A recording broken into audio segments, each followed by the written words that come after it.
The HERAS project has started a few months ago when we found, as a group of UCL researchers, we made connections to the youth zones to see what we could learn from each other, because that's very much what it's about. And Professor Monica Lacampoul and myself, we are clinicians and researchers at University College London, and together with a larger group, we do research around the impact of all sorts of interventions on children's well-being.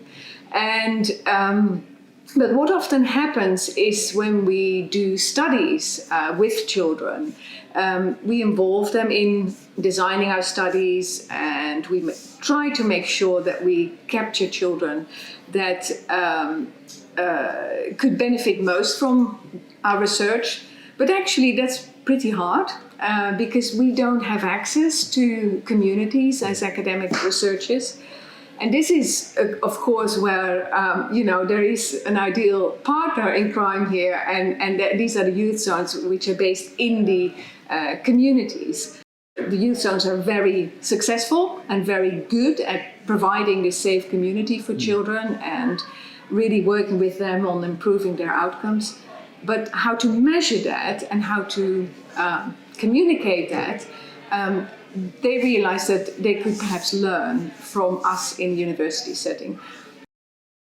There's kind of 4 topics that we thought we might touch on today, but really, really open. I wanted to try and be as interactive as possible.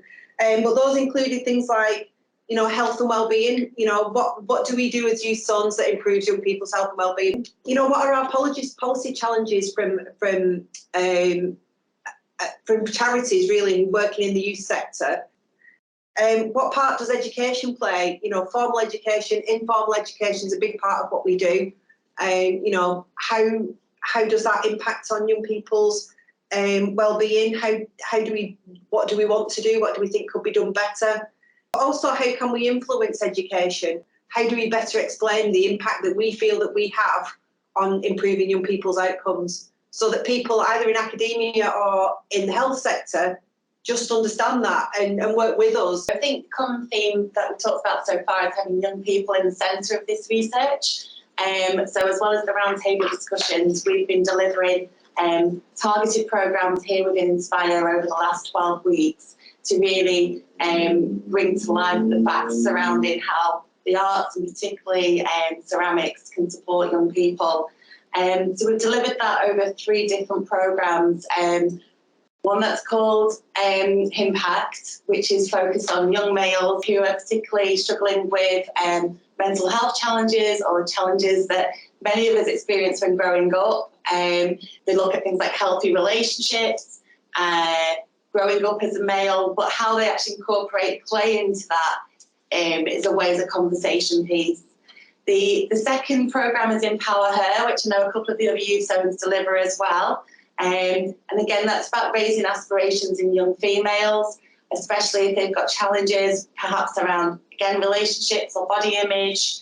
And the final one is bereavement support. So again, how we've been able to use clay within those conversations to help evidence the power of this project and what the longer term impacts of using the arts and ceramics can have for young people. What we don't have generally across youth work is any longitudinal studies about the long-term impacts of youth work and showing what a difference it makes being there for young people time and time again. So you're able to pick it up early. You don't have to wait for it to escalate and then go on a 7-week programme of whatever therapeutic support. You're there right from the start. As soon as something changes in their behaviour, as soon as they raise an issue, they can be supported. I think exactly that. I think it's the experiences and perceptions of youth workers and their perspectives on the impact it makes on young people is really crucial, because they are at the centre of all of this. I think the arts programmes that we've used that have been more successful have characteristics rather than a type of medium. So they have choice. Young people have some agency. It's seen as a vehicle, not a means to an end, but actually a way of finding some space and time for young people to come together, to share their experiences, to express themselves in the ways they want to express themselves, to find different roles within that, to have an ability to lead, to have an ability to support, to have an ability to be supported. We're going to make a pinch pot.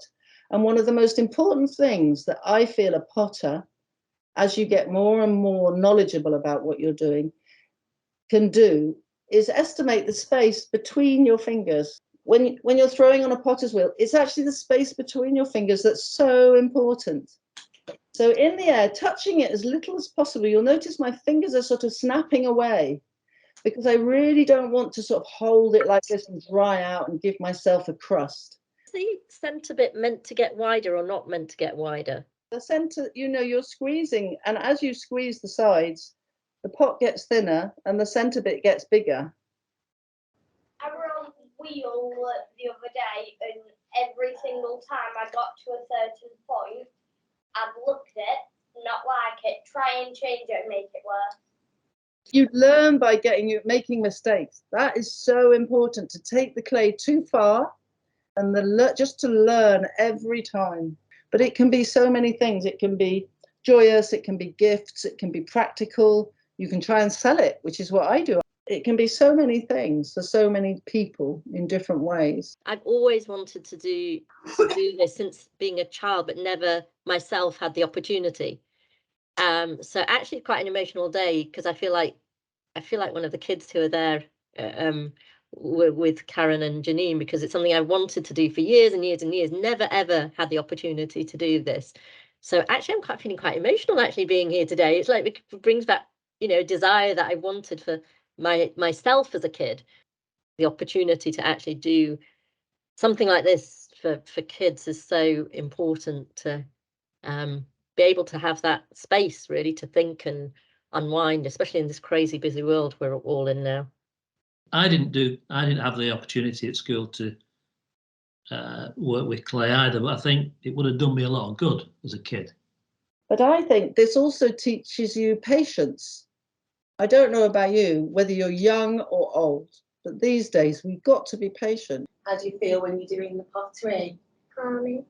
Calming. It depends on who it's with. Depends as well on who it is. And what you're doing. Because I'm like really hyper, like when I get into something, and I get like really excited. Okay, but that if you hadn't have come across clay, what would that have been? So for us, we're just trying to get that access and that opportunity for young people. But I think if you ask any of the youth workers what the single biggest issue that we have is with young people, it's lack of resilience. They just can't cope when things don't just go to plan. And so a lot of what we do is help them to build, we use clay, we use football, we use art, we use all these different activities as teaching opportunities really to help them to build their own resilience. This is meant to just be fun and informal, so it's your event, your afternoon, so you're here to teach us, and we're here to listen. My name is Lilia, and I like to do pottery because you can make stuff from your imagination, and it just inspires you to do some more things with clay. So why do you think our sheriff should shout out why we should have a youth zone in Leicester?